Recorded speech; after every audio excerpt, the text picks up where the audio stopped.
لا ننتجه في الألفاظ من اللغة العربية كده ولا لا حوار لا حوار كلام ونقول كلام لا ولذلك شوف الحوار من حلاوته سمعه الله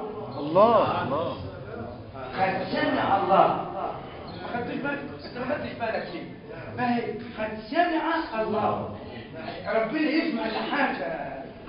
الا كان ما توحد يا رب لا اله الا الله كان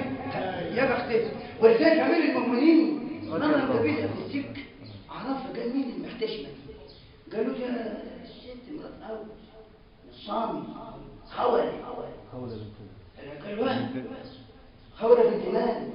قالوا مين قال ايه قال السلام عليكم قلت له السلام عليك يا عمر وعليكم السلام قد كنت قبل الاسلام عمير حبيبي والجهل الذي جعل الجبال على الارض قد كنت اما لو حد جنبي الواحد دلوقتي يا حصرتي قد كنت قبل الاسلام عمير فصرت بعد الاسلام عمر وانت الان امير للمؤمنين فبعبدت واحد كانوا ايه تنفق ليه قال ناس فتاح بعبيد تنفق ليه ايه يقول لك قال له تقول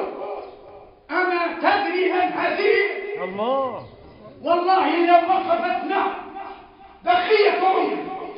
لوقفت معها لا استأذنها إلا لقضاء الصلاة ثم أعود إليه الله اسمع للرؤساء